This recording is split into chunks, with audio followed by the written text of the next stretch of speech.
Hello and welcome to Sarcastic Videos. Today we're going to be doing an unboxing video of a Gigabyte Geforce GTX 1050 Ti.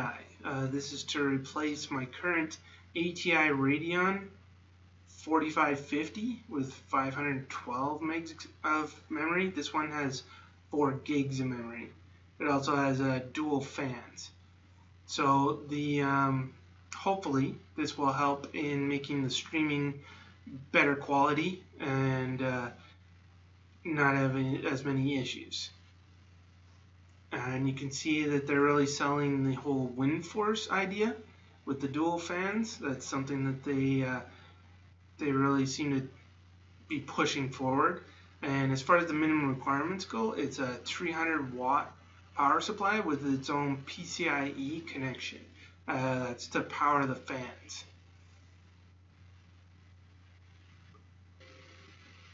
Also, one of the selling points is the connections on the back.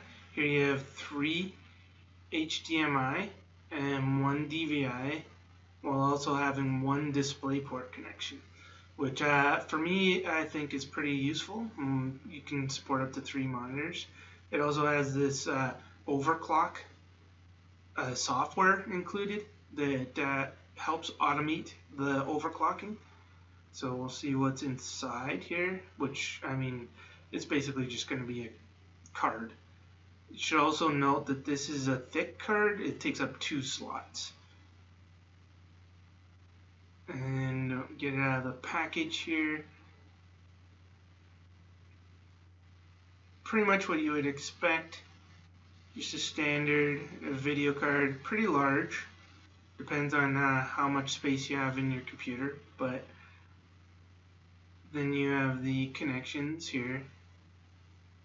The all-important HDMI, 3 of them, DisplayPort and DVI, and these little connections to keep them on.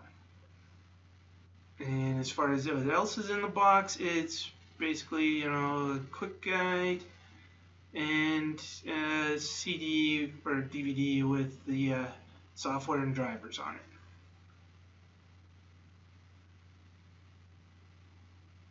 it. And it also has the overclocking software. So yeah, I'll throw that in and we'll see how it goes. Okay, so here it is. The card's installed. Lots of room. Like, I have a big case. I always buy big cases to make sure I have lots of room in there. And it does take up the 2 slots. And you can also see that it's pretty big if you don't have a big case with lots of room. And it does require its own PCIe connection to plug in for the fans there. So we'll just plug that in, power it on, and we'll see how it goes.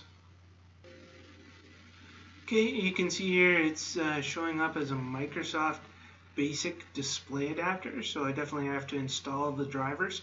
I tried and it won't go with the OBS or capture software going and with the antivirus software going, so I'm going to have to disable those, and then I'll try installing it on its own and we'll see how that works. Okay, the software is installed, the drivers are installed, and you can see that it's showing up as an NVIDIA GeForce, and we have drivers installed.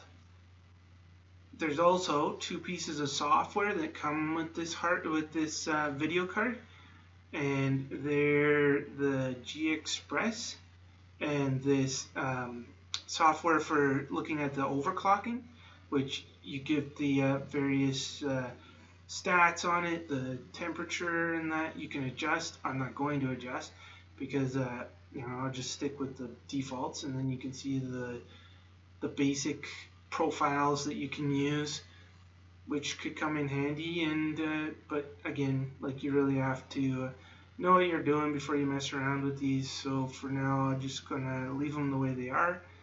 You can see that when it gets to about 60 degrees, that's when the fans will kick in, which is useful to know and to adjust if you need to. But overall, like, it does seem like some useful software, so we'll have to see. But then there's the other piece of software, which is the GeForce, and you can see like it actually imported a bunch of my games, not very many. I got about 100 games and it only grabbed about 20, and it's got these built-in profiles for the best video settings according to them, what the best video settings will be. And so if you play through them, it'll automatically apply these video settings. So we'll have to see whether or not that's actually useful. From what I've read, sometimes the settings they pick just aren't the best. But won't really know until we try. The other thing is the share feature, which kind of works like the sharing on the PlayStation.